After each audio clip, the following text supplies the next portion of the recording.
Rachel, for inviting me. I am sorry that we can't debate, that I couldn't debate the Cordova initiative with the executive director. I know that they were scheduled to come and withdrew. I would have appreciated the opportunity for some interfaith dialogue. Specifically, I think we're here to discuss the Ground Zero Mosque. And before I go forward, I ask only that you be open-minded, that you listen, not wait to speak. I'm not saying that to be condescending. I just want you to hear my position. And I'd be happy to answer any and all questions. I will actually keep my remarks somewhat abbreviated so that I can take as many questions as possible. First and foremost, the Ground Zero Mosque is not a religious issue. At no time have I or anyone that opposes the building of a 15-story mega mosque in a building that was destroyed by the planes in the attacks on Ground Zero about religious liberty. At no time. It is an issue of human compassion. It is an issue of common decency. Here yesterday we memorialized the 69th anniversary of the December 7th Pearl Harbor attacks. 69 years, the second largest attack on American soil, second only to September 11th. At no time in these 69 years has the Japanese ever asked to build a Shinto shrine at Pearl Harbor. Nor would they. It would be incredibly offensive and deliberately provocative. And I insist that the Ground Zero Mosque is deeply offensive and deliberately provocative. There is no actual need. If we're going to talk about need for a moment, it is not a residential area. There is a $75 million community center going up a few blocks away in Valley Park City. Its name is deliberately provocative, Cordova, iconic of Islamic conquest over the West. Now, I know that you're probably taught that Cordova was a golden age. Golden for whom exactly? It certainly was not golden for the Christians and the Jews who lived under the Sharia, under Islam. They lived as dhimmis, under dhimmitude, denied basic human rights. It was the site of 2 Jewish pogroms. Thousands of Jews were slaughtered. Cordova does not evoke, for those who have an accurate knowledge of history, anything but Islamic imperialism over the West. So the name is deliberately provocative. And the building is Ground Zero. It's not 600 feet from Ground Zero. It's not around the block from Ground Zero. It was destroyed in the attacks, which is why a $25 million building went for $4.87 million. And I am insulted at the dishonesty of the argument. I am insulted that we're told that Sharif al-Gamal and Imam Rauf advocates for tolerance. And yet in his book, he advocates for the Sharia, which is radically intolerant Islamic law. I'm sure the girls, particularly here, have some cursory knowledge of Sharia and women living under Sharia in Muslim countries. It's not pretty. So the question is, not a religious liberties issue. The question is, why there? Why there? It is causing an enormous amount of pain for the victims' families. And yet we're told this is a mosque of healing. Well, clearly it's had the opposite effect. I know. I work with these families. An enormous amount of pain. And yet this pain is dismissed with callous indifference. This pain and grief is dismissed with an intolerance. Imam Rauf refuses to meet with the governor, who wanted to make some kind of a deal to move it, which, by the way, I do not support, because I don't believe my taxpayer dollars should be used to fund any house of worship. I believe in the separation of mosque and state. So I don't think the government should get involved unless it's a land use issue. But by the same token, you see the New York City Council has declared December 14th as Hate Walmart Day. They've succeeded in stopping Walmart from building in the city. This I do not understand. What did Walmart do? But not the point. There's hypocrisy there. You don't want to get involved in the Ground Zero Mosque, but you're stopping Walmart from coming into New York City, which, by the way, would provide jobs, how many is untold, and give the poor an opportunity to purchase things they couldn't purchase regularly. But we're not going to do a Walmart thing here. It's just the point. Now, those that speak against the mosque have come under brutal attacks in the media. Yes, myself included. I'm not complaining. I'm just saying. I am not. You can't kill the messenger. There's a problem. Yes, whether you like it or not, those attacks were inspired by jihad. Today, as we speak, arrest was made in Baltimore by a Muslim trying to blow up a military training center. Last week, 25,000 people were targeted, women and children, families, in Oregon at a Christmas tree lighting. There's a problem. There's a problem. 20,000 Islamic attacks since 9/11 across the world. There's a problem. So if you're building a center dedicated to healing, why not build a center dedicated to the 270 million victims of jihadi wars, land appropriations, cultural annihilations, and enslavements over the past millennium? Or why not build an academic center dedicated to expunging these teachings, these violent teachings? But building a 15-story mega mosque looking down on the cemetery of Ground Zero is an insult, is provocative. And you have to ask yourself, where is the reciprocity? We're constantly being schooled in this hypersensitivity in the Muslim world. Don't run the Danish cartoons. 12 innocuous cartoons, Danish cartoons. No Western media would run them. Not one. Why? Because they were offensive. I've never seen the media care about being offensive, have you? It's a self-imposed Sharia. You can't run the Danish cartoons.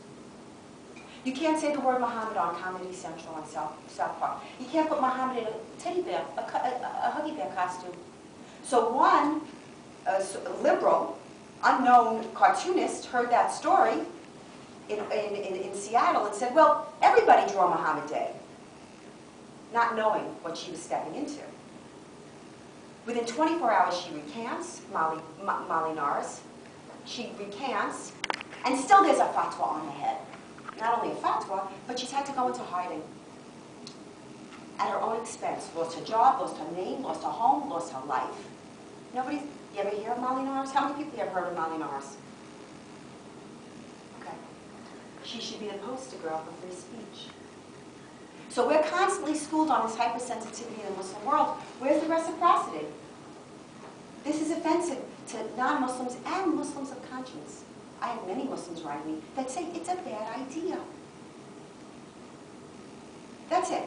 I don't think the government should get involved. I don't think it's a religious liberties issue. I think it's a common decency issue. If all of us did everything we wanted to do under the law, it would be chaos. So how do we all live together in a multicultural, pluralistic society? By being kind. By being aware of your neighbor. By doing unto others as you would have them do unto you. That is essentially the argument against the Ground Zero Mosque. Not there. There are hundreds of mosques in New York City. There are thousands of mosques in America. It's not a mosque issue. It's the very idea of putting a mosque there. When you have the St. Nicholas Church, which was taken down by the towers, established in 1916, and they cannot rebuild. And yet you have the mayor expediting this, pushing this project, actually lobbying the feds for taxpayer funds from the 9/11 Lower Manhattan Development Fund. The 9/11 fund, they want $5.5 million. Here they said they wouldn't take any taxpayer money. Now, again, part of the morphing mosque narrative. Keeps morphing. Every time we say something, it morphs. It was a mosque on the Cordova website. Now it's a press space. A press space is a mosque. We're not going to take foreign funding. Now it's all going to be foreign funding. We're not going to take taxpayer dollar, and now they're applying to a 9/11 fund. It's not near Ground Zero, has nothing to do with Ground Zero, but now they're applying to the 9/11 redevelopment fund for funds to rebuild. So now it is Ground Zero. So I would like to hear your thoughts. I would like to hear where you are in this. I know that, I don't know how many of you have investigated it with any depth. If you've just taken the media at its face, and the media is incredibly dishonest. This you must see in your own lives. And it must propel you. It must propel you to seek the truth. Don't take my word for it. Look up Cordova. Read Sir Martin Gilbert. Read Ibn Warwick. Read the Meccan versus the Median chapters of the Quran. And the second book supersedes, abrogates the first book, where these teachings are. You must know, because this is your future. I will look upon my parents and my grandparents as the greatest generation, because they saved the world. They did.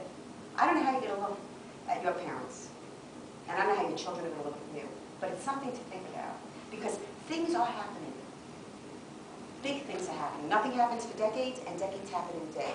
And then you scratch your head and say, how did that happen? It was right there in front of you. You have to read the tea leaves a little bit.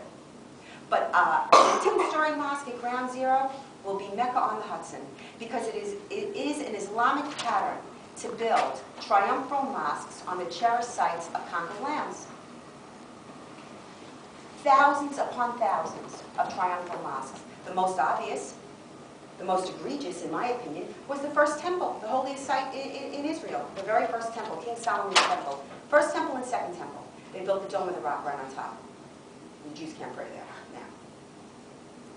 The St. Sophia, the most extraordinary and beautiful church in the world, is now a mosque. Thousands of Hindu temples in India, thousands of mosques. So because one guy says that he's building a mosque of healing, it'll be the first mosque in the history of Islam. And I don't believe that the 1.5 billion Muslims in the world are going to see that as a mosque of healing. But let me take some questions, if there are any questions on this issue. Yeah? What you just said earlier about there should be efforts to expunge the violent elements of the Quran.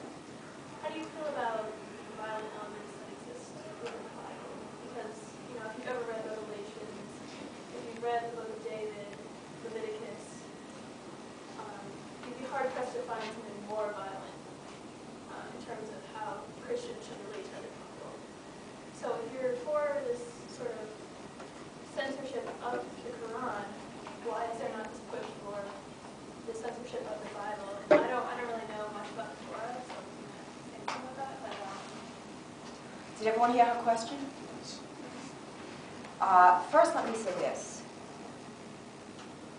The violence described in the Old and New Testaments are by and large descriptive. They are descriptive. The violence in the Quran, Hadith, and Sirah are prescriptive. There's a world of difference.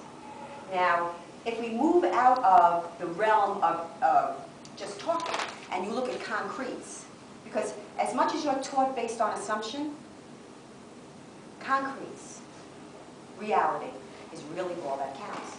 Because you can avoid reality, but you can't avoid the consequences of avoiding reality.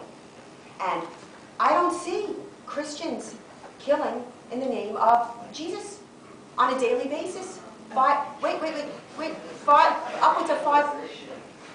Upwards of 5 to 10 Islamic attacks a day. I do not see.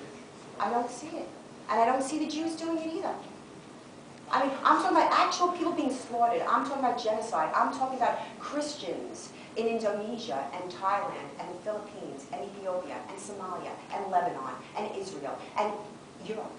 I mean, if you're referring to, you know, Muslims having a history of building, you know, these triumphant mosques, how are you ignoring, like, European history where, you know, Europeans in the Iberian Peninsula expelled Jews?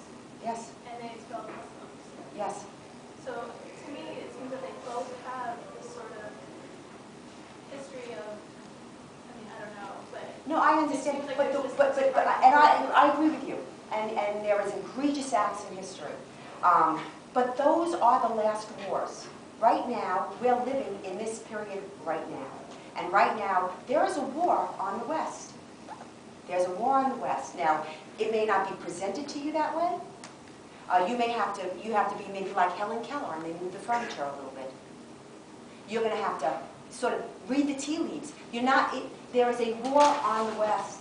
And while that war centuries ago, absolutely, to your point, did indeed happen, this is the status of the war today. And I don't see how that mosque won't be Mecca on the Hudson. I don't see it. The site of the largest attack on the West. Yeah. Well, you talk about how we've got this war today to consider, and how that should be a basis for us not supporting the building of a mosque. Don't you think that's a very reactionary philosophy, and that if we just keep going based on the case of what happens to be happening in the current, then we're going to be, possibly expunging valuable freedoms and ideas just because some antagonistic group has, made it appear less appetizing to the American public? Well, I don't suggest that we censor anything. And it certainly cannot be me, or cannot be the West, that reforms these Islamic teachings. This must come from Islam. This cannot come from us, just as the Vatican II, the period of enlightenment for Christians and the period of enlightenment for Jews. I believe Islam needs the same kind of enlightenment, but it doesn't matter what I say. This must come from within the Muslim world, and we must support these voices. I don't believe that by supporting Islamic supremacists over the moderates and the reformers is the correct strategy. I think it's enormously harmful, and harmful to Muslims and non-Muslims alike. Look, who has suffered more at the hands of jihad than Muslims? I mean, more so than non-Muslims. So, yes, I believe that it needs reform, and I don't believe that we can do it, and no, I do not believe in censorship. But I urge that there has to be some criticism and some candor about Islam, of which there's none. You cannot criticize Islam without being called a racist, Islamophobic, anti-Muslim bigot. You cannot. Yeah. I just don't understand the Japanese analogy to Rwanda. There's Shindo shrines all over the Pacific, like in Iwo Jima, Okinawa, we lost a lot more troops. Japan's a nation attacked us. I don't understand. As far as I know, and I'm not like, Shindo shrines, they put Shindo shrines in places where like a lot of Japanese died. They didn't exactly Japanese Pearl Harbor. So I don't even think they would want to put a Japanese Shindo shrine at Pearl Harbor. I just don't understand the analogy at all. There's no Shindo shrine at Pearl Harbor. Yeah, I know, there is. Pearl Harbor was the site of the attack. It was the site of the largest attack at that time, up until 9/11. I just don't think it's an accurate analogy. Okay. No, you can debate the analogy. I think that it's pretty, I mean, you want to go point for point. I think that there's no Shindo shrine, and nor have they ever asked to put one there. And I see Well, this it's like being... 18,000 GIs at Iwo Jima, and there's a ton of Shindo shrines there. Why don't you... I understand, because this was the attack that started the war. It's very iconic. It's very symbolic. Look, targeting the World Trade Centers was also very symbolic and iconic, because the World Trade Center was iconic of the financial power, superpower of the world. Targeting the Pentagon was iconic of the military superpower of the world. And targeting the White House and or Capitol building was iconic of the political power of the United States. I mean, the only reason why that didn't happen was because they took off late, and the heroes, the American heroes on that plane who were speaking to loved ones said, no, you're not being hijacked, you're in a missile. You are, and they went in and they risked their lives, and they died taking down that plane. So I think it's symbolic, yeah.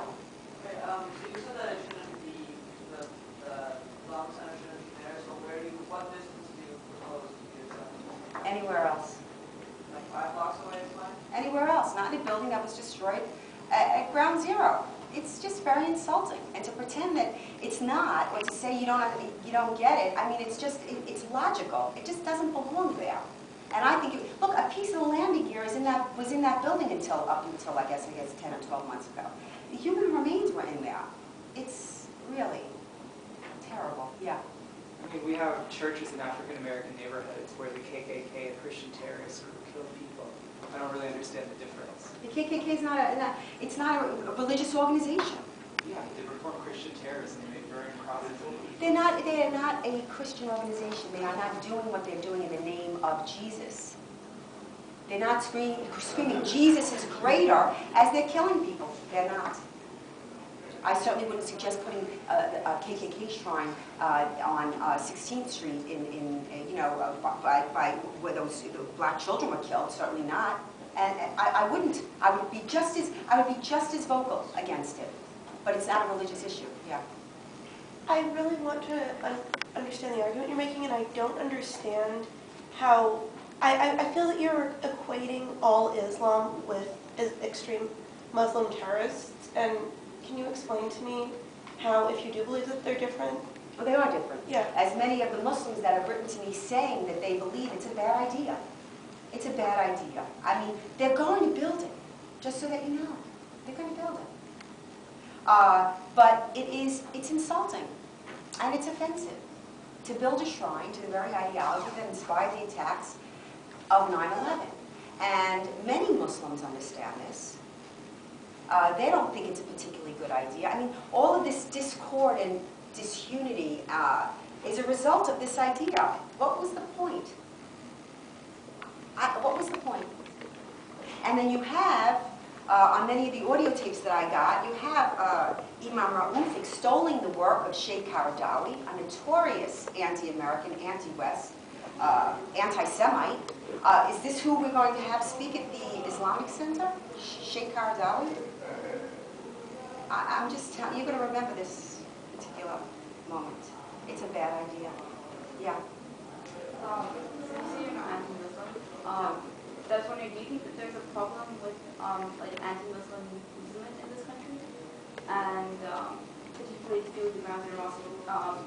There were a lot of other mosques across the country that were right near Ground Zero that were attacked. And I was just wondering your views on that. I do not believe there's an anti-Muslim. I think there's a counter-jihad. And rightly so. I mean, jihad is harmful to living things. As far as the mosques that were, you say mosques were Attacked in other cities.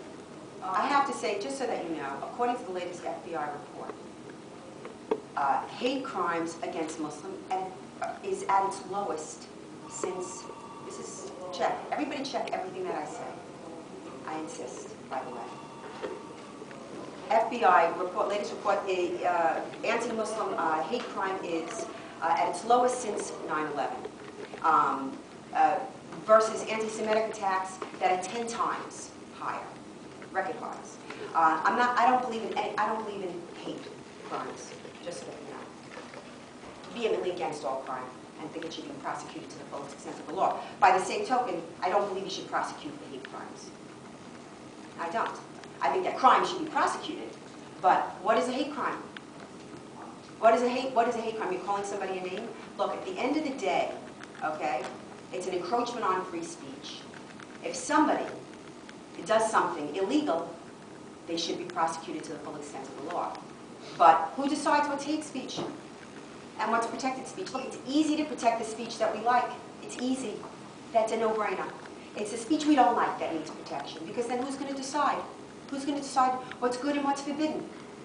The government? The UN? Who? Could I answer your question? Yeah. So I agree. I'm like a huge proponent of free speech, and that's something I like about what you say. But I do think hate crimes, it's not just about what you say. It's the fact that you're showing your intention for committing a crime, usually murder or assault. Thought crime. That's even scarier.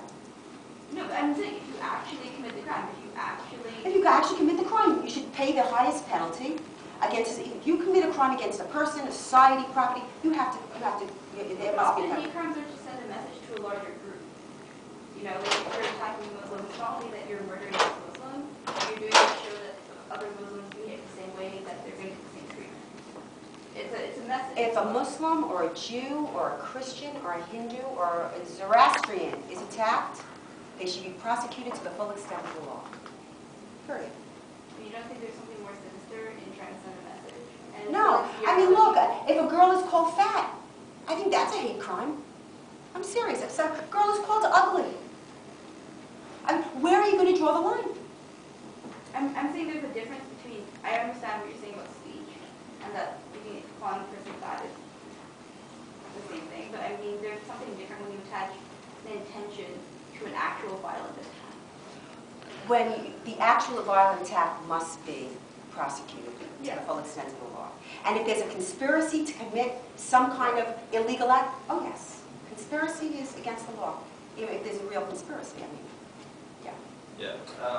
One of your main reasons against the proposed mosque is that it's insulting. And that seems like a very subjective claim to me. For example, like, I consider myself as much an American as you are, and I don't find it insulting at all. You're young. Look, it is offensive. And over 70% of the American people strongly oppose the mosque. And I think that you can't just dismiss that. And I also think that discussion must be had. And the mosque will be built, as I said, but I think this discussion must be had. And I think the lack of sensitivity, when this uber sensitivity is demanded of us, is the height of hypocrisy and supremacism. Because where's the mutual respect? Where's the mutual and mutual tolerance? Where's the tolerance? It only goes one way. The bridge is a one-way bridge. Somebody that I haven't, gentlemen, yeah?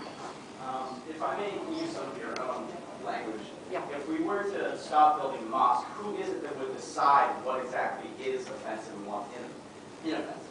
For instance, could a Muslim pray at Ground Zero? Is that okay? Or how far away? They pray at Ground Zero all the time. They pray. Wouldn't that be the same thing, though? How is that But it's not the different same. than Look, prayer? it's not the same thing. They pray at Ground Zero all the time. There are 2 or 3 other mosques in the neighborhood. You've never heard me utter boo about them.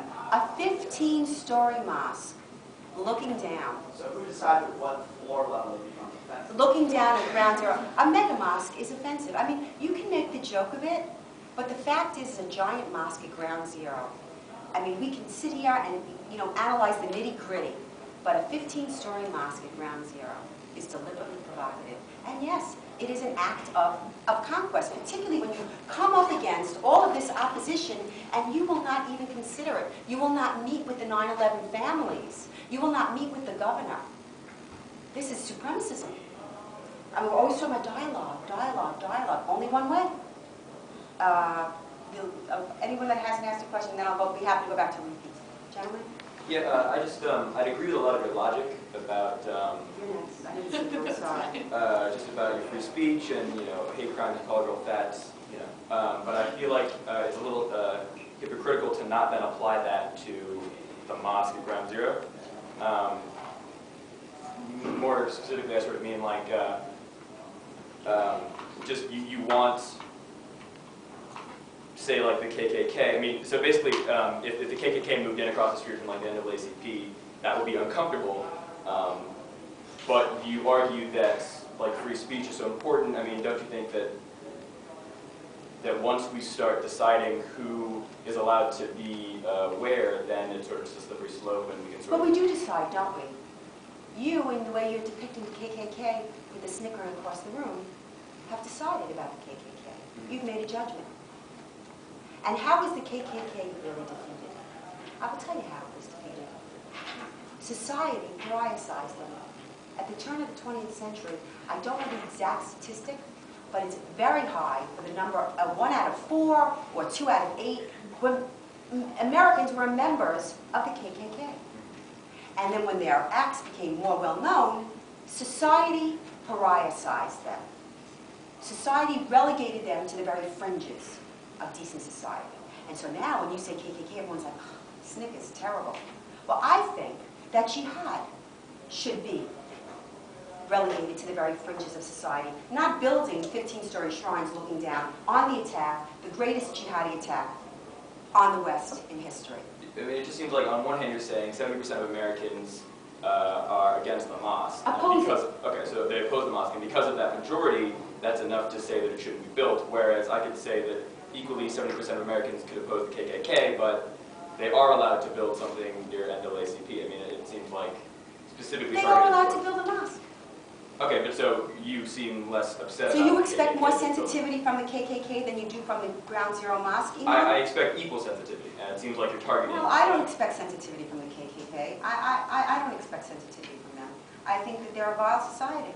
And I don't assign the same human decency and the same human qualities to the KKK as I would an organization dedicated to human rights, for example. It just seems like once you start deciding that because the majority disagrees with them, that they shouldn't be allowed to exist, that's just sort of... I didn't say they shouldn't be allowed to exist. Okay. Yeah, I changed my words. But so, it's not against the law. I mean, you believe in, like, fulfilling the, they should be prosecuted for the law, you believe in, you're against crime, but so if it's not illegal to build this mosque, why... It's not illegal to build this mosque. So why are you... I've never invoked it, I've never said it was illegal. Okay. I said I thought they should move it.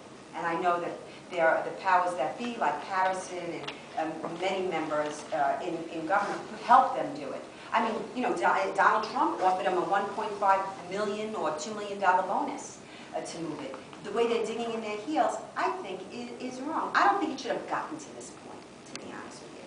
When I organized the first rally June 6th, I have to be honest with you, I expected a couple hundred people. I never expected upwards of 10,000 people. This is visceral. This is painful. It's painful. Look, like I said, they're going to build it. But I think that it's an enormously bad idea, and I think that it's done a good deal of harm to these relationships that are so exalted. This girl who's had her hand up for a while. Thanks.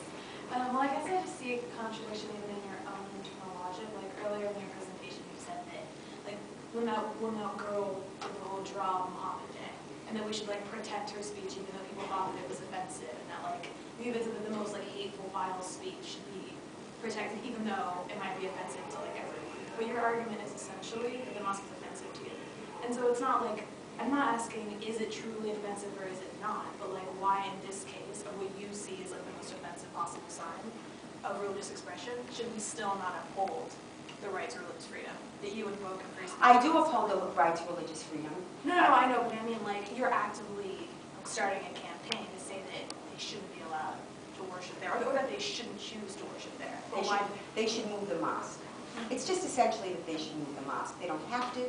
I certainly would not invoke any law, but yes, I believe they should move the mosque. America was attacked, slaughtered. I don't know if any of you, I don't know how old you are. So you were what, 9, 10? You were 12? Any of you in the city at the time? So the stench of steel and plastic and human flesh that hung in this city for months. It's a bad idea. No one's saying they can't do it. No, But in the interest of furthering this sort of marriage between Islam and America, why would you do that? Why would you do it? They're going to do it. They're going to do it. And they're going to do it despite all of the pain and the grief. It is pain.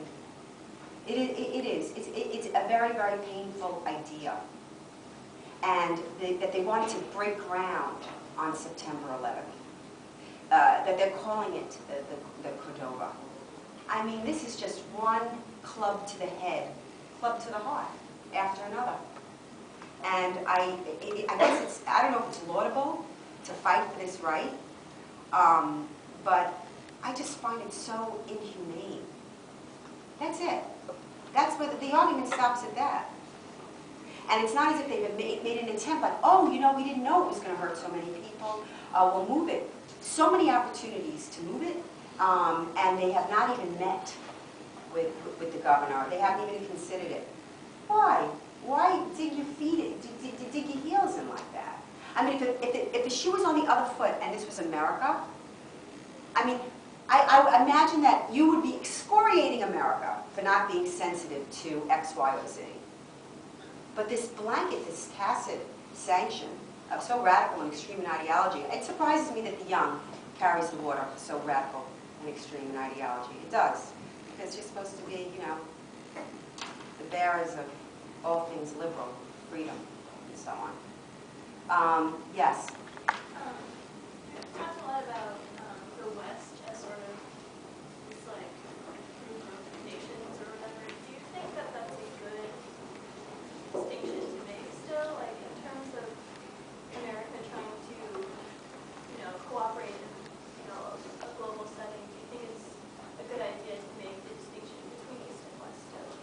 it's not a mistake, it's a reality.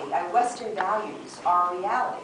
And certainly I think the best system of human governance and human ideals took centuries of thought and blood and toil to get to this place in history. And I don't believe in subjugating women. And I don't believe that women are property. And I don't believe that saying it makes me a bad person. I extol Western values. And I am an advocate of American exceptionalism. To your point about American exceptionalism, well, I don't know if you knew that you were making that point. Do I believe in American exceptionalism versus international law or internationalism? Yes. Yeah, I do. I believe in American exceptionalism because America was founded on the basic principle of individual rights. Everything noble and great and magnificent and just that this country achieved was a logical fidelity to that principle. So when people speak about American exceptionalism, what they're really saying is individual exceptionalism. America was the first government in human history, the first moral government in the history of man that was based on individual rights. So it's not that it's American exceptionalism, but it's the idea of individual rights that makes us exceptional. And everything that we've achieved is a direct result of that. And I certainly believe in that well over international law, because with international law, what is international law? Is it the UN? Well, the UN is by and large driven by the largest bloc of countries. There's one bloc, the OIC, the Organization of Islamic Conference, 57 nations. And they vote as one bloc. And so they're voting to restrict free speech under the Sharia, do not defame Islam. And for the first time in American history, the U.S. president co-sponsored a restriction of free speech resolution at the UN with Egypt. I don't think that's a good thing. Is there an Organization of Christian Conference at the UN? No, there's not. Is there an Organization of Jewish Conference? It would be 3 guys in a deli. No, there is not. There's an Organization of Islamic Conference that drives the bus now, because they're the largest bloc of voting nations. So to your question, absolutely not. I believe in American sovereignty, and I think that America has been a force for good. Now, you can. I know you're going to throw some American. She ain't perfect, but she's the best. You won't like what comes after America. You may all be, working towards that. What was that? Are there things that you think that we can learn from the East? I think there are things they can learn from us. But that's not my question. No, the East is, it's too, what are you talking Buddhism? I mean, you have to be more specific. Well, I mean, you were the one who made the distinction between the East and the West, so I'm asking. Western values, I didn't mention East, I meant Western values versus all other, I believe it's the superior civilization. I'm asking, in the way that you view it, East and West, do you think that there are things that the East offers? I think that we can all learn from each other. But I want to live here. Yes. Yes. Yes. Well, I'd like to thank you for being here. No, my question. No matter how much I might oppose your viewpoints, I think it takes some chutzpah to get up there and take our question. But I was just wondering. You mentioned that you take issue with some of what Imam Rauf in his invocation of the Sharia. Yes. And I was just wondering. I think I'm starting to understand your logic on that. Whether or not it's a First Amendment right for exercising right now, whether or not he should build it to look over Ground Zero. I was just wondering, would you take offense to him moving? You say you wouldn't take offense to him moving his mosque or his community center elsewhere, but do you not think of that as a threat if he is someone who is invoking this Sharia, this this radical Muslim ideology, or do you not have the authority to tell them what you can and cannot do in the space? I think the Sharia is very dangerous. I do. Do I see it as a threat in the West? Only if we don't fight for our own constitution. Only if we don't fight for our own system of governance. I mean, I think the Constitution is as perfect, almost as perfect a document that you could get. Really, one of the most magnificent documents ever written, really, in human history. but it's worthless if you don't, there's nothing wrong with the Constitution. It's if you don't adhere to it, or if you're constantly, sort of, twisting it and what have you. If there are countries, like the 57 Muslim countries that choose to live under the Sharia, that's their business. But I certainly don't believe that it belongs here. And I have no problem with religion. You can worship a stone. Just don't stone me with it. And so as I understood Sam's question, yeah. if this guy's ideology represents such a fundamental threat, surely it would represent a threat if it were 10 blocks from Ground Zero, every bit as much as it would if it were 2 blocks from it. Yes, Doesn't the logic of your position suggest that it should be challenged, perhaps limited, no matter where it exists? Well, if indeed it's as threatening as you say. Well, I do believe it's threatening. I guess one has to convince the majority of the population as such. There are a great many imams that extol jihad. Look, every single Islamic attack of the 20,000 odd attacks since 9/11, each one has the imprimatur of a Muslim cleric. Each one of those jihadis were devout and belonged to a mosque and had the imprimatur of a Muslim cleric. That is a problem. I think that's a separate problem from the Ground Zero Mosque. I mean, the Ground Zero Mosque in and of itself, now are a lot of issues coming out related to that? Yes, there are. But I just think the Ground Zero Mosque, a huge mosque at Ground Zero, is just a very painful stab in the eye. Now, as far as the threat that this violent ideology, or like a Adnan Chowdhury in the UK, or many of these radical and extreme imams present, yes, it's a problem. What we're going to do about that from a legislative or what have you point of view, you got to hope that goodness wins out. You have to hope that the good will, and the free will triumph. But as far as this mosque goes, are you going to tie it into that? Are you going to tie it into like, okay, what are you going to do now about all the radical mosques and the extremist imams? I don't know. I think that's too big an issue to tie to it. That's just my take. Yeah. Well, like to that point, we've already had an Islamic Cultural Center on the Upper West Side for like maybe 2 decades now. So you would then, say that should stay, or on the opposing point that we don't want to have this. Never said it shouldn't stay. So I never spoke. There are hundreds of mosques and Islamic centers, thousands in America. Again. But specifically in New York and D.C., because that's where they were hit at 9/11. Was that building that the Islamic Center destroyed in the 9/11 attacks? No. Okay. I have a problem with that. I have a problem with a building that was destroyed in the attacks, and I believe that's why it was chosen.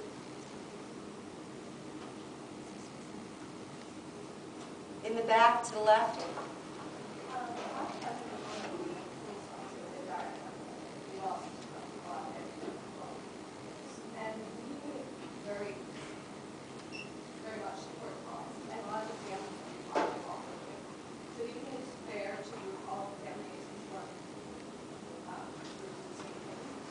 No, it is not fair to do that.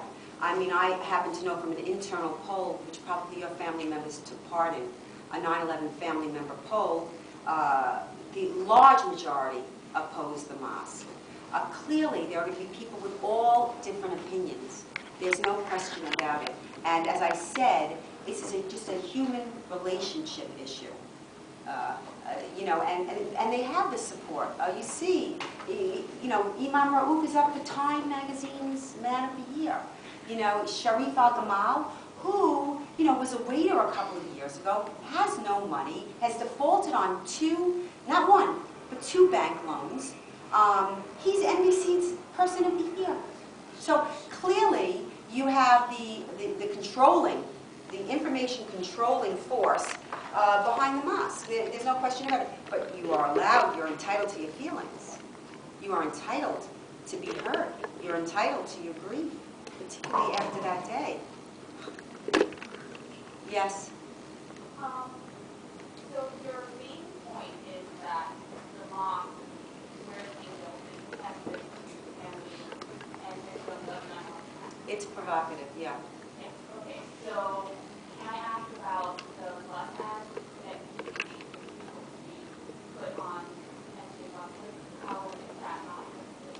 And pain invoking to the families of victims seeing the towers with smoke and being under So a bus ad that says Ground Zero, why there, with a picture of the towers as with the plane approaching, and a picture of the Ground Zero mosque, that's offensive, but a Ground Zero mosque is not. A bus ad that runs for 3 weeks to ask the question, why there? That's essentially the question. Why there? Why create this? Why there? This incredible amount of unhappiness. I think it's great that you guys are out there, you know, fighting for the right. They have the right. There's no fight. They're going to build. I think that before you went to speak about the mosque, that if people stab in the eye, victims, like that image. So I think that the image of a plane hitting the World Trade Center could also be seen as people stabbing the eye to victims. And in fact, we had a victim of the attack, her husband died here on Monday, and she was very offended by the image that you put on his buses. Okay, so now it's offensive to run a historical photo. Is this go for the Pearl Harbor too? And the Civil War? And Iwo Jima? That the picture of a historical event, and by the way, the bus ad that she's referring to, I was prohibited from running originally because 9/11 images were banned. I was so struck by that. I was shocked. I said, what do you mean it's banned? This is American history. This happened to us. You can't use a picture. I said, what do I have to do to use the picture? They said, take out the plane. So I removed the plane. And it was rejected again. I said, why are you rejecting it again? They said, well, there's some smoke in the background. You've got to take out the smoke. I took out the smoke. I wanted the ad to run because the media was doing its best to shape the narrative. So I took out the smoke. And there was 2 towers, crystal clear day, and it's true, in the corner there was a tiny little plane. Just a plane in the corner, tiny. They grabbed me back, they go, take out the plane. I go, what are you saying? It's a plane, it's on the other side of the sky. It's a plane, planes fly, planes were flying over New York before 9/11. They said, take it out. So I submitted the ad, just the towers, no nothing, clear day, no plane, and still they wouldn't take the ad. And I sued them on Friday night. And they caved on Monday morning because it is a free speech issue. So we can't run images of 9/11, but they can build a 15-story mega mosque, and that's not insulting. And that's not offensive. Do you see it? Yeah. You speak about like the reciprocity, or that there is no reciprocity, that we're only preserving, you know, not offending Muslims. But wouldn't you say that it would be rather a better position to just say that everybody can say what they want? Like you can maybe run a bus ad, but they can also build a mosque. Why is the solution to this like media-run narrative of only helping Muslims a reason for you to do the same thing? Why not just hold position from a respect of people being able to do what they want altogether? They can. We're just having a dialogue. Yeah. Yeah, I have a question. How do you feel about the fact that in marginalizing or alienating Muslims, that could create the conditions for further further extremism in the country? Because that has been possible in other countries. I don't see a marginalization, to be honest with you. They're completely free here. They're freer here than anywhere else in the world. And there are many Muslims that are not free to speak out against these things because they're vilified within their own communities. We have to make it safe for them. We have to make it safe for all Muslims, not just those that are trying to impose their own agenda, but there are those that are maybe trying to leave. There are apostates that live under death threat. I know because I'm involved in getting them to safe houses. that everybody is entitled to the same protected rights. This is America. No special rights for special classes, period. I don't believe in marginalizing anybody. I want everyone to be as free as you and me, every day, every breath they take. That's why I do what I do, period. Yeah.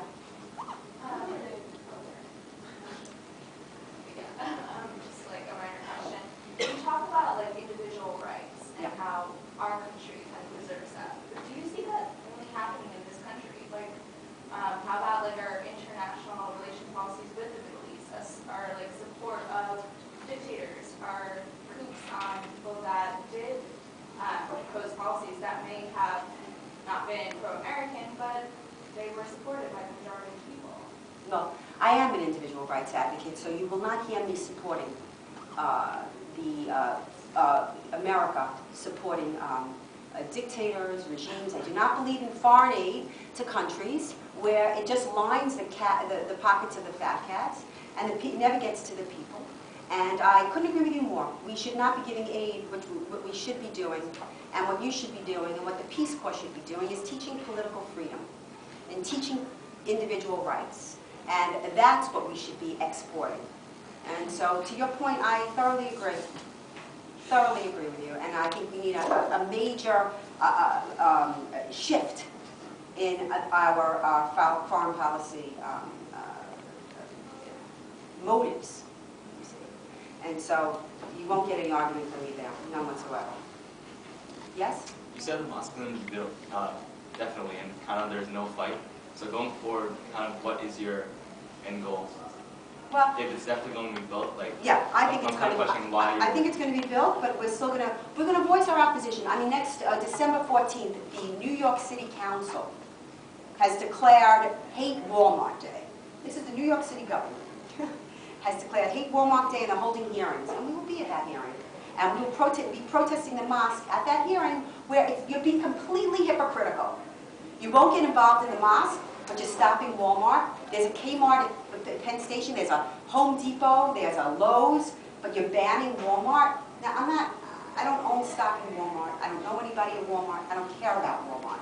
But I think people should know what their government is doing. Yeah. One of your arguments was that the majority of 9/11 opposed the mosque. This was according to an internal poll of the 9/11 families. Yeah. And it's insensitive, but at the same time, during the civil rights, the majority of the white South thought about segregation was a good idea, and yet you still have the Civil Rights Act. Yeah. Well, America didn't think it was a good idea, and they were wrong. They were wrong on their face. And America didn't think it was a good idea. I don't care what the American South thought. We beat them. They lost. And that was long overdue. That was long overdue.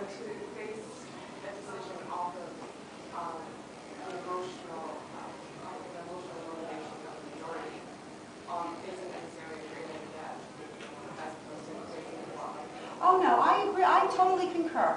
I totally concur. I do not believe in mob rule. And I'm not suggesting it or implying it, but clearly America was attacked. It was the worst attack ever. We're suffering every day. Every day. You don't know what it was like to travel when I was younger. You don't know. You don't have a clue. How fabulous it was. You actually get dressed to go to the airport. I mean, it was really exciting. And yeah. And nobody groped you, and it wasn't like going into the gulag. I mean, or going into a building in New York City. You know, where you weren't carded to go into a building in New York City. Your life has changed in ways you don't even know. You don't know what it's like to really be free. I think it's terrible what's going on at the airports. The groping. Now they're internally planting bombs in the sphincter. What are they going to do then? They're going to have proctologists at the airport screening? This is no way to win a war. And it is a war. And it's costing us a bloody fortune, this Operation Fetal Position. Yeah. On the issues of the bus ads, don't you think that that juxtaposing those two images implicitly equates simple Islamic worship with the terrorist attacks of 9/11? I didn't imply it. The 19 Muslim terrorists screaming Allahu Akbar as they crashed their planes into the buildings, they implied it, not me. I mean, Allah Akbar sounds great. Actually greater. It's a superior thing. I mean, it's certainly an example of Islamic extremism, but doesn't that just simply equate Islamic extremism with the symbol of Islamic worship? No. I mean, I don't see it that way. I'm not collectively, because there are many Muslims in my camp. But that attack was inspired by jihad. And so you can't not equate the two. And he, Imam Rauf, in the first article in the New York Times on December 8, 2009, said that, quote, New York City is the capital of the world, and that building is iconic of 9/11. He tied it. Then are you equating jihad and with the symbol of Islamic worship? I don't get the step from there's a Islamic. I don't believe every Muslim is a jihadist. Do you? No. No. I don't understand if jihad is what you're against, not Muslims. You can't put jihad or anti-jihad, not anti-Muslim or Arabic or anything. But I don't understand then why this mosque is offensive. It doesn't symbolize jihad. It's really very simple. I don't see it as simple. I understand that you don't. I understand that you don't see it as simple, but it really is very simple. These were acts of jihad inspired by Islam that went into the towers and wiped out this city. And do you really believe for 1 second that they thought that the buildings were going to invert in explosion? They meant to take out all of Lower Manhattan. Then should we tear down all the churches in Jerusalem? No, but you don't tear down all the churches in Jerusalem. Why would you do that? Because of the Crusades and thousands upon thousands of people were massacred. Many. The Christians are not killing the Jews now. I mean, they're not killing the Jews now. Right now, we're in this war. Those wars were fought. Those fought, won, lost, done. We're here now. And like I said, that mosque will be built, and you'll see the repercussions of such in your lifetime, more so than I even will. And again, I will say, I mean, why not reconsider? Could you imagine if he reconsidered, for a second, just bear with me. If he reconsidered and he met with the governor, probably got a better deal, because they're going to juice it up, right?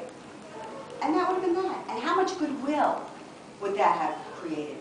Really, that gesture of kindness and humanity, that's all it is a gesture of kindness and humanity. Wouldn't that have been, but no. I am telling you, he will not move that mosque. He won't, because it is an act of Islamic supremacism. It is. Not all mosques are acts of Islamic supremacism, but you cannot deny that there is this strain in Islam. You cannot deny the 2 million in Sudan. This is a jihad. Do you know it's a jihad? You cannot deny the millions of dead. They're dead. You must have some compassion. You must have some desire to know why these people are being slaughtered. You in the freest of all countries who live such free and unfettered lives. The only thing that fetters your life, or whatever you fetter yourself. It is up to us. It is up to us. You cannot assume your freedom. You cannot. You must fight for it. Yes? The ground zero mosque issue that's an issue of compassion. Religious liberty tissue. That is an issue of common decency also. Yeah. By you wanting to put the bus ad, isn't that you're not really trying? I wish I had known. I wish I had someone. I'd like you to see the bus ad. The bus ad says, Ground Zero. Why there? And it has on the left the towers on the day of 9/11, September 11, 2011. And it had at the time the rendering of the mosque, which was supposed to break ground according to Daisy Khan in May of 2010. In USA Today and the Daily News to break ground September 11, 2011, 10-year anniversary, which I find to be spectacularly outrageous. That's the end. I cannot believe that anybody in this room who believes that the Ground Zero Mosque is a good idea could take issue with an ad like that. If one is not a problem, then that certainly is nothing. And I don't believe that those images should be embargoed. Who are we protecting? We were attacked. It's not our fault. We don't have to hide. It's like a rape victim who doesn't go to the authorities. You don't have to hide. Question here? Yeah. So you're saying to not build a mosque, to ask to not build a mosque, there's not anti-Muslim or racist, right? Right. Did you ever see the piece, The Raging Tide by Ariana Fauci? I did. You did, right? It's a book. It's a book? It's a book. I remember her publishing it specifically after my Yeah. Probably Ariana Fauci's like one of the... She wrote it 4 straight days. She just sat and wrote it and She's one smoked. of the most famous, greatest journalists of the past century. Anyway, she writes in this piece about a specific example in Italy, in her hometown, where Muslims had put up a tent and it was for a holiday, and for a month they had littered and there was excrement, and all of this was piling up, and she called ministers and she called whoever, and they agreed with her that they wouldn't move, or they wouldn't move the tent, until she finally called the local police station and said, I've been to wars, I know how to use a grenade, and I will use it tomorrow if you don't move it. Okay. The point is, she called herself racist, and she said that was okay. How do you not see this as a racist or anti-Muslim statement? Falachi can call herself what she wants. I am not a racist because I believe in individual rights, you see. I believe in individualism, so I look at a person and I look at them as the entire unit. Who are they? What are they? What are their actions? By their fruits ye shall know them, and so I know him. I don't. I'm not taking it on it. I don't believe in racism. I think it's a fantasy. Not racism itself, but the whole idea of racism. I mean, that one is superior to someone else because their fingernails are blue or their skin is brown. Or, it's a ridiculous notion. I don't buy it. But I do believe that there are people that wish to impede, impair, halt, provide obstacles to freedom and women's rights, and so on and so on. And this is what I fight for. And I wish that someone like Imam Rauf was fighting against the Sharia, that was speaking against, let's say, the 96% of women in Egypt that have been clitorectomized, against the thousands of apostates that have been murdered. I mean, I would love to see a huge voice in Islam coming out against the fatwa issued against converts out of Islam from Al-Azhar University, the leading Islamic university in the world, against apostates. I welcome that. And voices that do speak that way are vilified. I mean, Muslims in the Muslim world that speak out against this are vilified and demonized. Falachi, she was first. She was first out there with all of this stuff. And if you're going to read it, you really should read, The Force of Reason as well. But she can call herself what she wants. So Pam, unfortunately, we're going to have to break soon, and yeah. I'm going to take my professorial prerogative and have the Be my last guest. word. First of all, the most important last word is just to thank you. Thank you for sharing your views, your Thank you for having me. your passions. And for being civil. I appreciate it enormously. Hugely important to me as a teacher, as an American. Two things that struck me. First of all, one theme throughout your remarks was that you weren't against Islam, and you tried to differentiate at different points between jihadists and other Muslims, between Muslims that you found reasonable and unreasonable, Muslims that you found decent and indecent. I hear that, but it strikes me that you weakened your position by invoking the Quran. And if I were you, I would stay away from that. And here's why. You can't stay away. But indeed, you acknowledge that people interpret that scripture differently. So by you can interpret that scripture differently. That scripture is the word of Allah. Unlike the Old Testament and the New Testament, I know the time is of the essence, but it's important to note that the Bible is really a collection of stories versus the Quran, which is Allah giving His word to Muhammad, and Muhammad writing it down. It is uncreated. You cannot reinterpret the Quran. You cannot. It is not only is it not allowed, but the penalty for reinterpretation or hypocrisy. That's to be a hypocrite is the death penalty. I would just say, as an empirical matter, I think it would be quite easy to show that many different Muslims around the world interpret that doctrine in many different ways. Well, they're not pure Islamists. It's not pure Islam. Yes. That's precisely my point. Yeah. Right? That there are different ways of interpreting the doctrine. No, they're just not adhering to that. They're choosing not to adhere. But according to the good Muslims, those Muslims that are not purists are not real Muslims. And those Muslims, as in Sudan, they get slaughtered. They get slaughtered. The second kind of theme that I thought that came up was really interesting. It was the one of sensitivity and insult. Because, you know, it strikes me that precisely that one of the themes in conservative America has to do with this trope of PC. And what PC does is it creates all sorts of informal codes that make us worry about offending each other. And I hear that too. But that's why I thought it was so ironic that so much of your argument was phrased about the offense that you and others felt. Aren't you in some way actually reinforcing the doctrine of PC, if such a thing exists? By I don't really believe so much of what you say about the offense. I'm so not PC. I really thought of this and still think of this as a basic human issue. And people can insult me, and I get insulted on a daily basis, believe me, and I don't even take offense anymore. I don't care. But this was something to me all very, very different. Because there are these issues, and there is this war going on, so why do this now? I mean, it just didn't make, and still doesn't make any sense. Well, I want to thank Pam Geller for